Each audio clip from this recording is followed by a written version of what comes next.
Será que no tempo de Jesus ou após o tempo da sua morte e ressurreição, mais propriamente no livro de Atos, será que as pessoas eram frequentadores do templo? Vem comigo que eu vou te contar essa história. Como base, eu quero usar Atos capítulo 5, verso 42.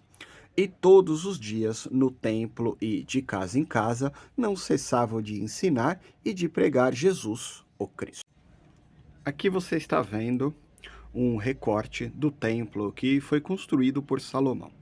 Você consegue identificar como o número 1, o local onde era exclusivo do sumo sacerdote, onde existia o Santo dos Santos e uma parte mais externa, que era o Santo Lugar, onde ali o sacerdote ele apresentava as ofertas diante de Deus. Passando pela porta, já ao lado de fora do templo, ali era um local onde existia o altar do sacrifício, entre outros rituais que eram feitos. E era um local dos sacerdotes, né, que são os auxiliares, que auxiliavam ali em todo o ritual em volta do templo. Veja que aqui já é uma parte de fora do templo, ou seja, dentro do templo era só o sumo sacerdote que ficava.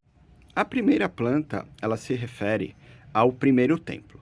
Existiu também o segundo, que foi a reconstrução liderada por Neemias, registrado no seu próprio livro, e a terceira reconstrução desse templo foi feito pelo romano Herodes, que é apresentado aqui. E veja que nessa configuração do templo já tem lugares a mais, o que são chamados de pátios. Você pode identificar que há um local bem conhecido, né? Está registrado no livro de Atos, que é onde Pedro ele cura aquele paralítico que estava à Porta Formosa. E um outro local também que a gente chama de Pátio dos Gentios era o local onde não judeus ficavam. Por quê? Porque dentro do pátio inferior e na região do templo eram judeus que adentravam. Lembrando que o texto que a gente leu de Atos capítulo 5, esses ensinos no templo não eram dentro do templo. Não era dentro do templo, mas sim em áreas exteriores.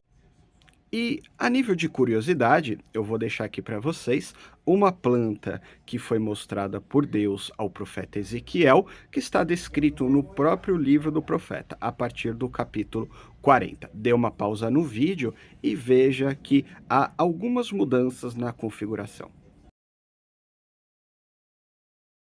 Teria alguma semelhança, o que chamam de templo hoje, onde as pessoas se reúnem para congregar, coisas semelhantes com esses templos ou o templo que eu mostrei nas figuras anteriores?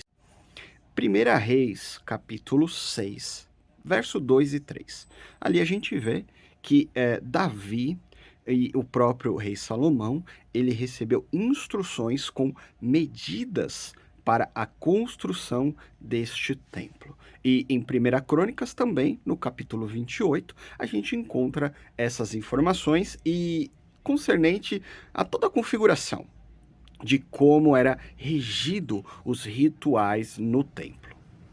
E aqui eu quero mostrar para você, será que os templos que dizem hoje, eles são feitos com essas medidas dadas por Deus a Davi, com a planta, os comprimentos, as larguras, os ambientes que ali eram descritos? Dê uma olhada nessas imagens aqui e vê se tem alguma semelhança.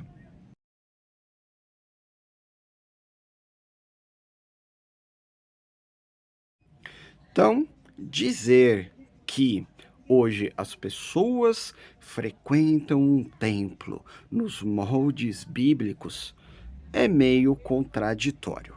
Lembrando, irmãos, que eu não sou contra de quem frequenta ou se querem construir um templo. O que eu sou contra é chamar aquilo de templo bíblico ou de casa de Deus. Então fica aí a meditação, procure mais, se aprofunde mais nessas informações para você tirar as suas próprias conclusões.